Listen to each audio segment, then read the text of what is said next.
네, 보수의 시각으로 현안을 들여다보는 보수의 품격 시간입니다. 자, 오늘은요, 특별히 김영호 전 국회의장을 모셨습니다. 의장님 어서 오세요. 예, 반갑습니다. 김영호입니다. 네, 그리고 또 진행을 돕기 위해서 임경빈 시사평론가 나와 있습니다. 어서 오세요. 안녕하세요. 자, 18대 국회 전반기 의장을 지내셨고요. 또 미래통합당 공천관리위원장도 역임하셨고 최근에는 또 롯데문화재단 이사장을 맡고 계시더라고요. 방송에는 끝났어요. 그건 끝나셨어요. 네. 네, 지금 백수입니다. 야, 백수. 자, 방송에 나오지 않으셨지만 뭐 바쁜 나날 보내셨는데 그럼 지금 어떻게 지내고 계세요? 그냥 하루 먹고 하루 쉬고 그렇게 하고 있는 거죠. 편하게 건강해 보이시네요. 네, 고맙습니다. 네.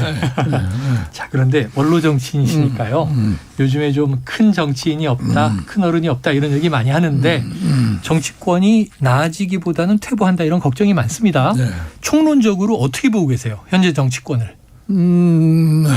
지금 국민들이 실망하기 딱 좋게 하는 거죠. 네. 네. 뭐 어른이 있다 없다를 떠났어요.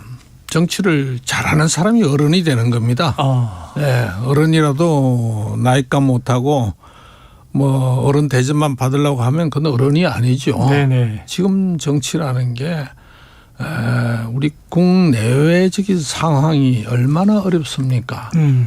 아마 IMF 이래 이렇게 어려운 국내외적인 상황은 없었을 겁니다. 네네. 어떤 의미에서는 IMF보다 구조적으로 더 심각한 상황이고 IMF는 우리의 탓으로 인해서 일어난 문제이지만 이건 우리의 탓만이 아니라 네. 국제 환경까지 이렇게 엎친 데 덮친 격으로 나쁜데 이럴 때 정치권에서 국민에게 내가 앞장설 테니까 국민 여러분 안심하십시오라든지 적어도 국민 여러분 함께 합시다. 네.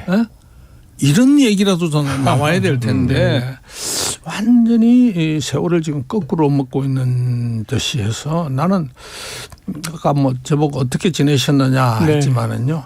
제가 5년 전에 지난 5년 동안 열심히 기도를 했습니다. 이대로 가다가 나라가 무너질 것 같다 해서 기도를 하다가 이제 그 기도가 자연스럽게 이제 끝났는데 최근에 다시 나라 걱정해가지고 또다시 기도를 하게 됐습니다. 네.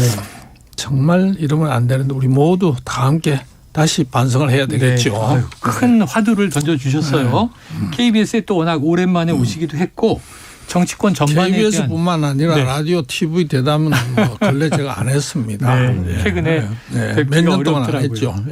자, 좀 범위를 좁혀볼게요. 정치권 전반이 아니라 윤석열 정부가 이제 대선에서 선출로 국민들에게 당선된 지가 이제 다음 달이면 딱 1년 되지 않습니까? 3월이면. 자, 현재까지 이제 그러면은 대선 이후 1년의 윤석열 정부는 어떻게 평가하세요? 한마디로 세월이 참 빠르다. 네. 벌써 1년이 되어 왔구나. 이런 생각이 듭니다. 아시다시피 아주 기적적으로 당선이 됐거든요. 그렇죠. 당선. 그리고 한 달 되자마자 선거가 있었지 않았습니까? 전국적인 규모에서의 지방선거, 교육감 선거까지 포함해 아주 큰 선거를 치렀는데 지금까지 이 여소야대라는 이 상황에서 그 대통령 선거와 전국 지방선거의 후유증이 아직까지도 계속되고 있다. 한마디로 이렇게 얘기할 수 있습니다. 그리고 좀 더 윤 정부라 그래야 됩니까? 윤 대통령 정부가 냉정해야 될 게 현실을 직시해야 될 게 뭐냐. 대통령권만 찾아온 것이지 완전한 정권 교체가 이루어진 거 아닙니다. 지금 뭐 대통령 권한이 우리나라 대통령권은 굉장히 뭐 미국 대통령보다 막강하지만은 그러나 대통령권에는 없습니다. 지금 입법부, 사법부는 전 정부 시절, 전 정부적인 성향이 지배하고 있는 거예요. 사법부는 다 그런 건 아니겠지만은 사법부의 중심 체제는 그렇습니다. 심지어 정부와 대통령의 권한에 속하는 인사권마저도 전 정부 인사들이 버티고 있는 것은 이거는 그것은 진본이 뭐 이런 걸 주장하기엔 정말 진짜 진보주의자들을 부끄럽게 하는 그건 인격과 양심, 양식의 문제인데 그러니까 어떻게 윤석열 정부가 제대로 힘을 쓸 수가 있겠습니까? 그러니까 윤석열 정부는 지금 다 가진 게 아니고 권력 극히 일부만 가졌다. 하는 데 대한 어떤 냉엄한 현실 진단에서부터 네. 좀 더 냉철하고 좀 더 겸손해져야 되지 않겠느냐. 네. 뭐 이렇게 보진 거죠. 냉정하고 겸손해져야 한다. 네, 네. 정권 교체가 온전히 이루어진 게 아니다. 절대로 그렇지 예. 않습니다. 적어도 그 내년 총선까지는 저 정부 인사권, 대통령 인사권에 소속하는 사람들마저 버티기 작전을 하는 네. 이런 비양심적인 행태를 하는 데서 무슨 힘을 제대로 발휘할 수 있겠어요. 옛날 같으면 있을 수 없던 일이고 내가 좀 정치를 오래 한 사람으로 오래 하셨죠? 이러냐. 이런 제도가 그 사실은 미국에서부터 온 건데 있을 수가 없는 네. 상식, 아주 그 뭘 상식의 극치를 보여주는 막 그것만 얘기해서 뭐 그 사람들한테 내가 개인적으로 유감이 있는 게 아닙니다만은 왜 그러냐. 윤석열 정부가 지금 권력을 제대로 행사를 못하니까 지지율은 답보 상태죠. 이때도 안 와도 버티게 하자. 이게 연쇄적으로 이렇게 돌아가는 이런 상황입니다. 그러면 사실은 이제 국회의장을 지내셨으니까 이렇게 좀 의회 권력이 여전히 야당에 있고 많은 기관장들을 여전히 전 여권 출신들이 이제 차지하고 있는 상황이라면 보통 이제 원로분들이 많이 권유해 주시는 방법이 야당과의 어떤 협치를 통해서 권력 공백 문제를 좀 해소하는 게 좋지 않겠냐 이런 조언들 많이 주시는데 어떠신가요? 좋은 지적이에요. 네. 그 협치 참 듣기 좋은데 협치가 뭡니까? 어떻게 하는 게 협치입니까? 지금 내 협치에 대해서 뭐 시간이 없으니까 내가 야당 원내대표 때 문제를 뭐 할 얘기는 없겠습니다만은 네. 우리나라는 협치에 대한 그게 그 방정식이 없어요. 개념도 없어요. 네네. 교과서적으로도 없고요. 네. 지금 야당이 국회를 장악하고 있어요. 과반을 훨씬 넘는 의석을 장악하고 그렇죠. 있으면서 협치를 하는 것이 지금 대통령 행정부가 양보해라.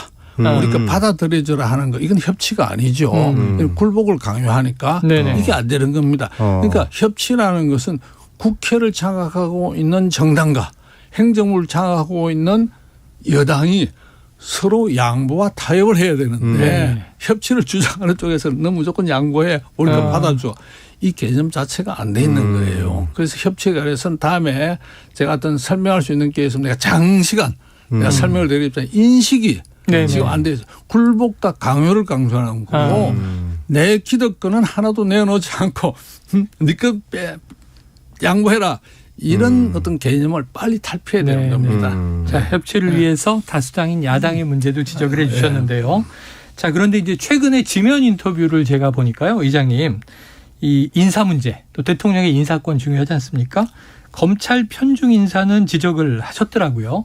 이거 좀 쉽게 달라질 것 같지 않은데 어떻게 보십니까? 인사라는 게 참 쉽고도 어렵습니다. 제가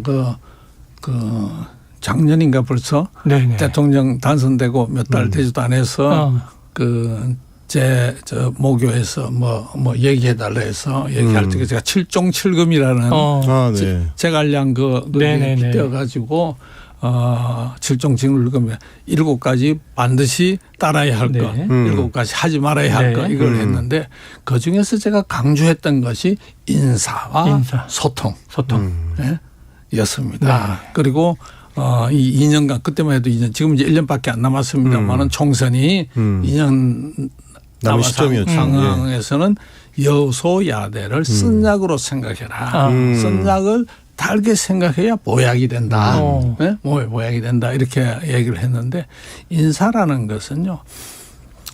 제가 YS 대통령 때도 국회의원을 하고 뭐 YS 대통령 얼마나 인기가 좋았습니까? 뭐 90몇 %까지 지지율이 오르고 그랬을 때부터도 제가 인사를 했는데 인사는 가장 어렵고 그게 알파이자 오메가예요. 어떤 거 하는데.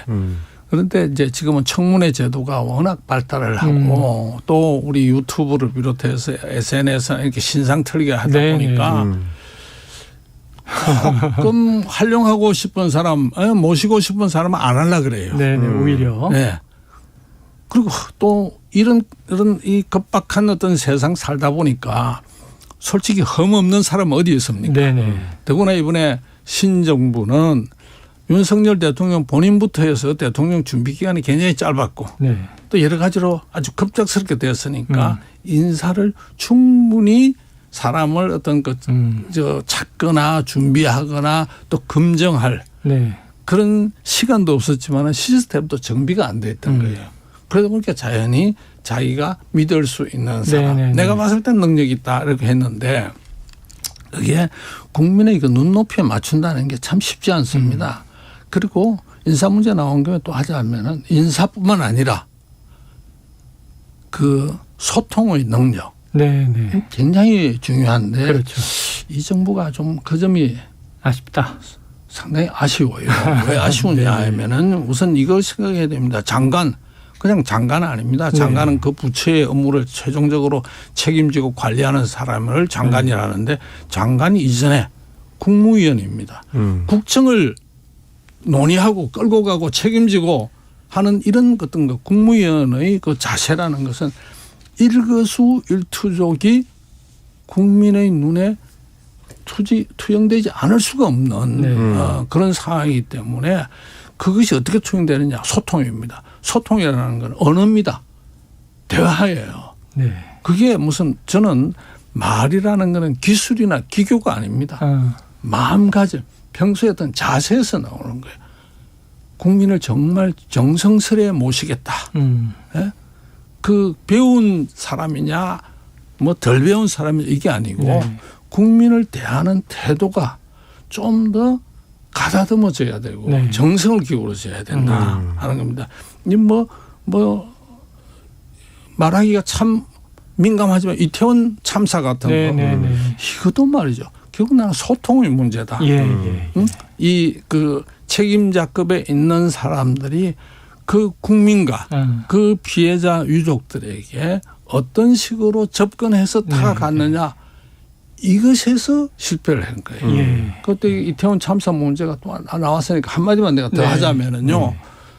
나는 굉장히 중요하다고 생각하는데 우리 세월호라는 엄청난 참변을 겪었다 이거예요. 그 세월호 참변을 겪고 내각이 흔들흔들했어요. 결국 박근혜 정부의 퇴진은 단초가 세월호 참변 때문에 온 거예요. 그럼 세월호에서부터 이거 이태원까지 한 8년, 7년입니까? 그렇죠. 이 기간 동안에 우리는 이 두 가지를 완전히 뜯어 고쳐서 해야 됐는데 세월호 참사를 보고 이태원 참사를 보니까 이 7, 8년 동안 뭘 했나? 정권 바뀐 거 외에는 뭘 했느냐. 시스템, 제도를 고쳐야 되는데 세월호 얼마나 어처구니가 없는 사건이었잖아요. 그런데 무슨 시스템을 고쳤습니까? 이번에 이태원 참사 보십시오.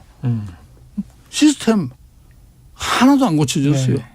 그리고 또 설사 고친들 뭘 합니까? 사람들이 서로 책임자급에 있는 사람들이 그 사람 뭐 지휘 고하를 떠나서 그 사람들이 자기 직무에 대해서 이걸 분명하게 해야 되는데 뭘 했어요. 그래서 시스템을 하나도 고치지 않아. 우리 7년 전 8년 전랑 똑같다 이거야.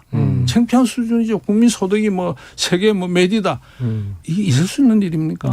두 번째 우리 국민 의식 사람들이 시민 문화 의식도 이참에 성숙돼야 됩니다. 대한민국 시민 의식이 얼마나 높은데 똑같아요. 그때나 지금이나. 나는 대한민국이 국민들의 시민 의식을 굉장히 높이 평가하는 게요. 세월호 훨씬 이전에 이태원 참사 훨씬 이전에 2002년도 월드컵 때 붉은 악마 한번 우리 생각해 봅시다. 그때 수천 명이 수만 명이 그 광장에 모여가지고 아주 활기찬 그걸 하면서도 사고 하나 없었어요. 쓰레기 하나 버리지 않았어요. 이렇게 뛰어나고 우수한 대한민국 국민들이 세월호 이태원 이 되겠습니까 이거? 그래서 우리가 이거 반성해야 됩니다. 우리 모두가 반성해야 됩니다. 그래서 이제 인상 깊게 제가 들은 대목 중에 7종 7금 다시 말씀해 주셨고 얘기했잖아요. 그리고 또 이제 0.73%포인트의 격차를 새겨야 한다. 아까 겸손해야 한다. 이런 얘기도 하셨는데 그 내용 중에 이런 것들이 다가오더라고요. 오만하지 말 것. 인생을 신경 쓸 것. 또 정적을 탄압하지 말 것. 계파 갈등을 주의할 것. 이 내용 좀 최근에 잘 지켜진다고 보세요. 어떠세요? 이게 나는 이런 것을 나는 잘 좀 새겼으면 좋겠어요. 그래서 이 0.73%라는 것을 지난번에 그 바이든 대통령이 그 윤 대통령한테 와서 그 트루만 대통령이 뒤에다가 그려놨다는 명패. 네. 그 명패 있잖아요. The buck stop here. 모든 책임은 나에게 있다 하는 맞습니다. 그거와 더불어 이 자리에서 다 0.73%라는 것을 나는 항상 나는 뭐 명패로까지 하든 아니든 가슴 속에 0.73%라는 것을 윤 대통령이 가슴에 새김이고 그 잊지 않고 이 저 정치 임하면은 나는 어떻게 되냐. 그것만 잊지 않고 가슴에 새긴다면 73% 지지받고 떠난다. 네. 내가 그렇게 얘기를 한 적이 있어요. 자, 이게 보수의 품격을 지금 진행하고 있습니다. 김용호 전 국회의장 그리고 임경빈 평론가와 함께 진행하고 있는데요. 자, 그러다 보니까 이제 최근 현안도 좀 여쭤봐야 되겠습니다. 왜냐하면 지금 보수 정당이 집권 여당이 돼 있는 상황이고, 자, 그런데 최근에 이제 좀 흥미진진한 일들이 벌어지고 있어요. 3.8 전당대회 새로운 이제 당의 리더십을 세우기 위해서 달려가는 과정에 최근에 나경원 전 의원의 이제 전당대회 출마 포기, 또 이제 이게 윤 대통령이 당무 개입한 거냐 아니냐 이런 논란들도 있고, 자, 그래서 의장님께서 요 특정 후보를 압박한 것을 좀 비판하신 바가 있는데, 뭐 워낙 원로시니까요. 당내 상황 모르시는 게 없지 않습니까? 어떻게 보고 계세요? 제가 나경원 의원에 대해서 초선 의원 40몇 명입니까? 네네네네. 성명 냈죠. 예, 공동으로 입장을 발표했다 반박하는 하는 얘기를 듣고 제가 제목을 이렇게 붙였어요. 나경원은 장수다. 해가지고 공개로 제가 띄웠어요. 네네. 그랬더니 뭐 어느 언론 몇 군데에서도 제 글을 받고 인용도 하고 이렇게 했습니다마는 제가 참 아쉬워하는 것은요. 제가 이제 3년 됐네. 공천 위원장 하실 때. 지금 국민의힘 전신인 당에 미래통합당 때죠. 할 적에 사람이 너무 귀한 거예요. 네. 국민들이 그 물갈이 요구는 특탈 같은데 물갈이만 하면 뭐 합니까? 그 필요한 사람은 새로운 사람 또는 괜찮은 사람도 들어와야 되는데 참 사람이 없어요. 정치라는 게 본래 사람을 잘 안 키웁니다. 키우기가 쉽지 않죠. 본인만 크고 싶어 하죠, 보통. 네. 그런데 이 나경원 의원 같은 경우는 원내대표까지 하고 저 야당 원내대표 하면서 얼마나 또 대여 투쟁력도 있고 했는데 뭐 흠이 없는 사람이 어디 있습니까? 우리는 좋은 점 쪽에서만 보자면. 근데 이만한 사람을 키우려고 하면 몇십 년이 걸리는데 아니 바깥도 아니고 당내에서 경쟁을 하는 거는 좋지만은 이렇게 막 헐뜯는 듯한 헐뜯는 거 비방을 하고 이거는 인격적으로 괜히 문제가 되겠다. 이렇게 되면은 그나마 장수가 부족한데 지난 총선 때도 장수가 부족해서 수도권에서 우리가 참패하다시피 했지 않았습니까? 그때 수도권에서 나경원, 오세훈, 황교안 이런 사람들이 다 떨어졌어요. 그 사람이 못나서 떨어졌습니까? 잘못돼서 떨어졌습니까? 물론 코로나 선거에 대한 전략도 대단히 미비했기도 하지만 같이 띄워줄 장수가 부족했던 거예요. 이러면 들미지 않겠습니다만 몇 사람만 더 함께 나도 같이 죽겠다고 나서 다 살아났을지도 모르는 그런 상황인데 이번에는 또 나경원 이번에 전당대회가 아니든 어디서든지 키워야 되는데 이런 식으로 하는 건 좀 바른 게 아니다. 그래서 일부에는 윤심이다. 그런데 나는 윤심하고는 이거는 관계가 없는 측면에서 봐야 되는 거예요. 사람의 마음에 여러분이나 나 똑같잖아요. 마음에 딱 한 가지만 있는 거 아니잖아요. 그렇죠. 이 사람도 좋아하고 저 사람도 좋아하고 이 오만 가지 생각이 왔다 갔다 하죠. 하는 거예요. 그걸 좁게 착하면은요. 마치 가짜 본 생선을 잘 말이지 다듬어 가지고 찌개 맛있게 끓여 먹을 생각 안 하고 이 살은 뭐 없으니까 빼버리고 저쪽 부위는 떼버리고 하면은요 생선 잡아놓고 뼈다귀만 남는 거예요. 그러면 찌개 국물밖에 못 먹습니다. 그래서 살을 쥐어야 돼요. 그래서 나는 항상 주장하는 게 정당이 뭡니까? 여러 가지 색깔이 다른 사람, 성격이 다른 사람이 모은 게 정당 아닙니까? 네. 그 정당 정치 할 적에는요. 덧셈의 정치를 해야지 뺄셈의 정치를 하면 안 되는데 네. 이번에는 뺄셈의 요즘에. 정치다. 이렇게 보는 거죠. 자, 그런 상황에서 그러다 보니까 최근에 이제 민심의 좀 흐름이 좀 바뀌는 거 아니냐라는 이제 추측을 해볼 수 있는 여론조사가 하나 나왔는데요. 맞아요. 세계일보가 이제 한국갤럽에 의뢰를 해가지고 조사를 해봤더니 특히 국민의힘 지지층을 대상으로 해서 이번 전당대회에 결선 투표 가상 대결을 붙여봤다고 합니다. 그랬더니 김기현 의원, 소위 이제 윤심을 얻고 있다고 하는 김기현 의원이 37.1%로 나타나고 안철수 의원이 60.5%가 나와서 격차가 커졌네요. 격차가 좀 상당히 커졌습니다. 물론 뭐 이 조사 같은 경우는 국민의힘 지지층이 이제 410명 대상이었기 때문에 오차 범위가 조금 넓긴 합니다. 플러스 마이너스 4.9%니까 거의 뭐 10% 가까이 되긴 합니다만 그럼에도 불구하고 60% 정도의 양자 대결 지지율이 안철수 후보한테 의원한테 쏠렸다는 걸 상당히 좀 의미가 있는 변화 아니냐라는 좀 분석들이 많이 나오는 것 같습니다. 자세한 내용은 중앙여론조사심의위원회 홈페이지 참조하시면 되고요. 네. 질문해 주시죠. 그래서 지금 이제 어찌 보면 그 언제 말씀하신 조사예요? 대로 이게 이제 제일 엊그제 나온 조사인데 1월 26일부터 27일까지 조사한 내용입니다. 가장 최근이구만. 가장 그렇습니다. 최근입니다. 유승민 전 의원도 네. 지금 사퇴했고 불출마.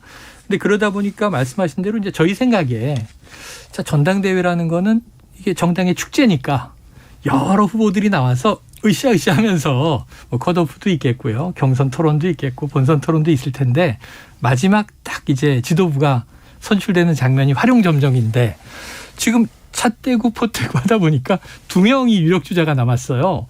그러다 보니까 김기현 의원하고 지금 안철수 의원하고 연일 팽팽한 신경전을 벌이는데 지금 이 좀 안철수 의원에게 그러면은 이게 탈락한 불출마한 후보들의 표심이 쏠리는 거 아닌가? 지금 해석은 그렇거든요. 어떻게 보십니까? 네, 여론조사라는 것은 결코 무시할 수 없는 네네네. 경향치를 말하는 것입니다. 네네. 경향치라는 것은 뭐냐? 절대적인 게 아니다. 절대적이진 않다. 그 이제 전당대회가 아직 한 달 이상 남았죠. 한 달 이상 한 달 정도 남았죠. 예. 남아있기 때문에 이런 이 단기 전당대회 기간치고는 이거 가지고는 가름하기는 어렵다. 아직은 어렵다. 그러나 하나의 어떤 그 경향은 분명히 보여주고 시사하는 바가 네, 있다. 네. 이렇게 판단하면 될 것입니다.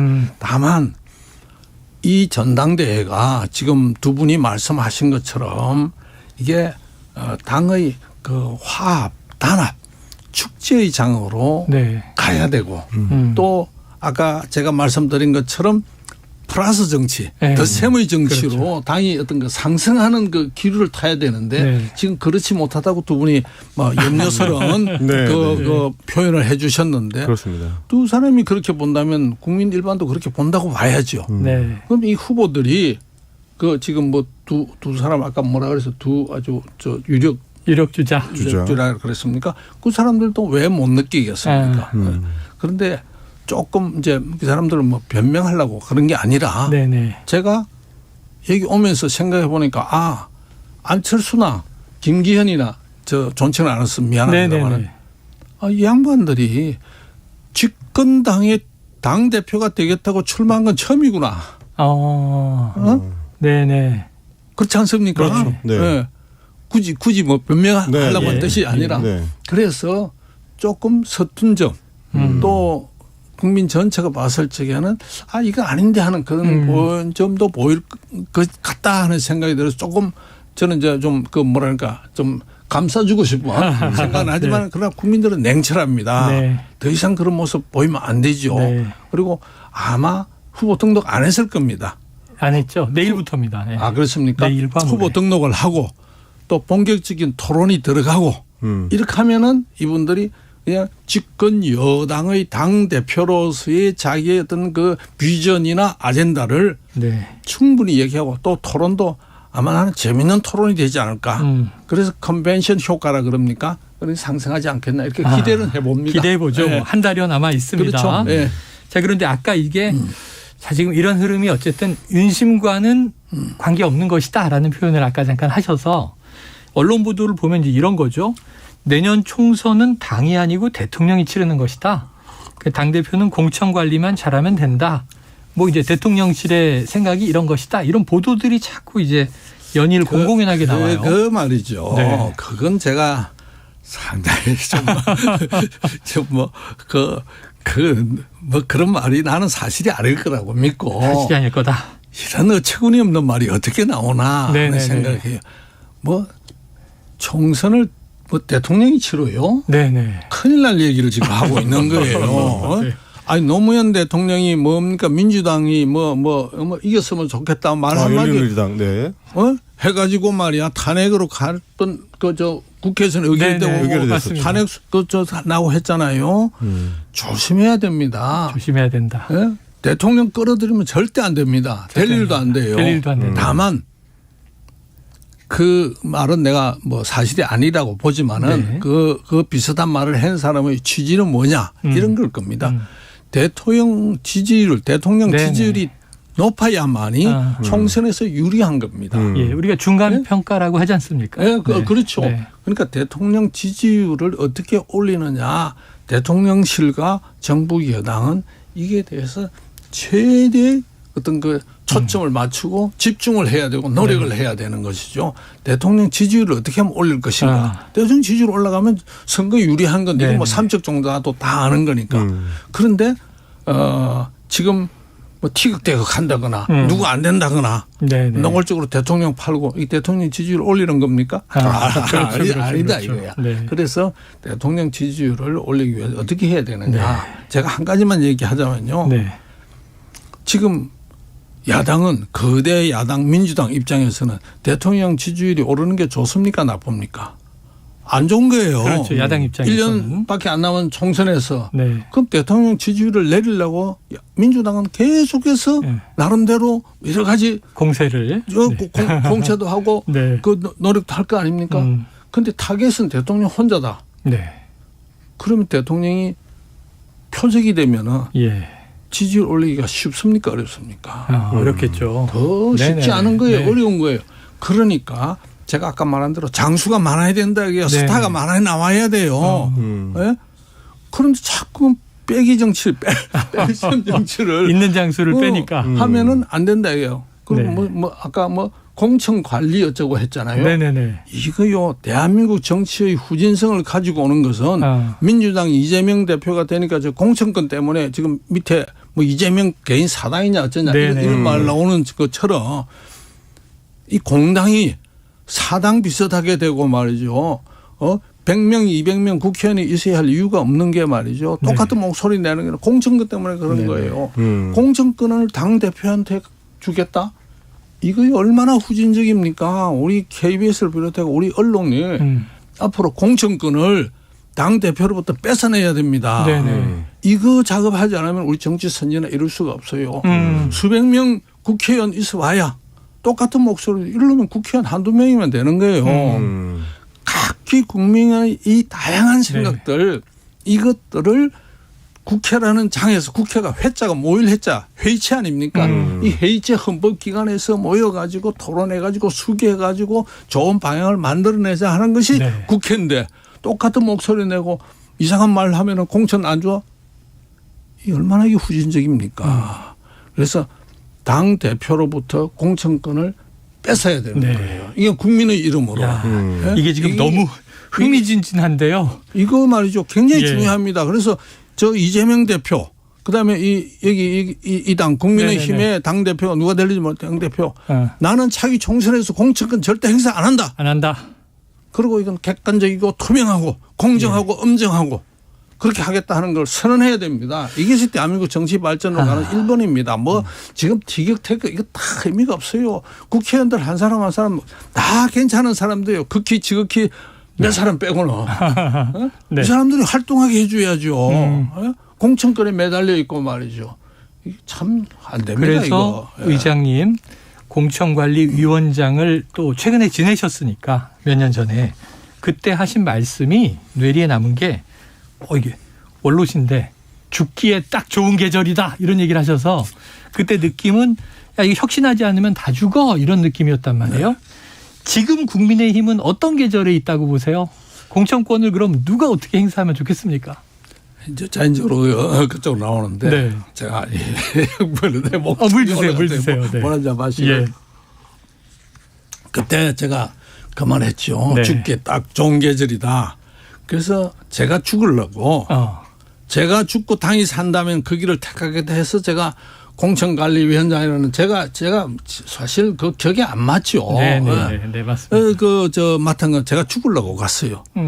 그리고 당이 살기를 바랐는데 저도 죽고 당도 죽었습니다. 결국은. 네, 아까 잠시 말했지만은 몇 명의 장수들이 조인을 안 했어요. 나는 공천관리하라고 했지 영입위원장이 아닌데. 인재 영입위원장은 따로 있었죠. 영입하는 역할까지 같이 제가 했는데 이 한계가 있지 않습니까? 네. 그걸 못한 거고 더구나 우리가 이 코로나 대책에 대한 선거 전략이 전무했어요. 3년 전 21대 총선의 선거 전략이 뭐였느냐. 네. 자유한국당 뭡니까? 이 국민의힘에 한마디로 아마 생각나는 사람 아무것도 없을 겁니다. 선거 전략 자체가 없었어요. 아무튼 공천권 문제로 다시 돌아와서 어떻게 해야 되느냐. 예? 그때는 제가 평소에 가진 지론이 있습니다. 공천은 누구한테 줘야 되느냐. 네. 어떤 사람한테 공천을 줘야 되느냐. 현역 국회의원은 줄 잘 서는 사람, 대통령하고 치는 사람, 이재명 대표하고 가까운 사람, 예? 이런 사람한테 공천을 주는 건 식으로 가면은 대한민국 정치는 어제나 그제나 내일도 똑같고. 마찬가지다 이거야. 누구한테 줘야 되느냐. 한마디로 의정활동 잘하는 사람한테 공천 주라 이겁니다. 이거 의정활동 잘하라 국회의원들은 없는 거 아니에요. 의정활동이 아니라 국정활동이고 말이죠. 국민을 위한 것이니까. 그런데 의정활동을 잘했느냐 안 했느냐에 대한 그 평가 지침서 하나 없는 나라예요. 제가 수십 년 동안 떠들었어요. 이거 만들어야 돼요. 예? 여야가 각기 만들든지 국회에서 만들든지 그걸 해가지고 의정활동 잘하는 사람 공천 주고 잘 못한 사람은 새로운 사람을 영입하고 이렇게 하는 이것 제가 누누이 얘기하는 시스템 공천 이런 겁니다. 그러니까 제가 공천을 하려고 하는데 아무 자료가 없어. 아무 자료가 없는 거야. 각자 전부 무슨 민간단체에 주는 무슨 의정상 그거 신뢰할 수 있습니까? 뭐 다 민간단체가 뭐 다 주는데. 셀프 평가를 하고. 그리고 무슨 여론조사도 자기가 여론조사 해가지고 그것도 믿을 수 있습니까? 자기가 여론조사하면 자기가 전부 1등이죠. 그리고 여의도 연구소. 민주당에는 무슨 연구소가 있겠죠. 거기도. 민주연구원이 있습니다. 그런 데서요. 당의 전략과 방침과 그 지역구 국회의원이 있는 소속하는 지역의 어떤 특성이나 민주당은 되어 있는지 없는지 모르겠습니다만은 요 국민의힘 쪽에서는 제가 그때 공천 관리하는데 한 페이지의 전략 보고서 하나 받은 적이 없어요. 이 창피한 얘기인데 내가 이런 데서 공개를 해야 좀 이제 바뀌죠. 좀 정신을 차릴 것 같아가지고 여의도 여기서 두 가지고 뭐 합니까? 이런 걸 하는 것이 그 시스템 공천인데 무슨 당대표 눈치나 보고 하니까 말이죠. 당대표 앞에서 입도 뻥끗 못하면 이거 국회의원 아니죠. 이건 집사죠. 시간이 아쉽습니다. 이제 바뀌어야 됩니다. 오늘 너무 울림이 있는 말씀을 들었는데 다음에 또 모셔야 될 것 같아요. 오늘 시간이 모자랍니다. 자, 오늘 김영우 전 국회의장, 임경빈 평론가와 보수의 품격 함께했습니다. 오늘 말씀 정말 감사합니다. 고맙습니다. 고맙습니다. 네.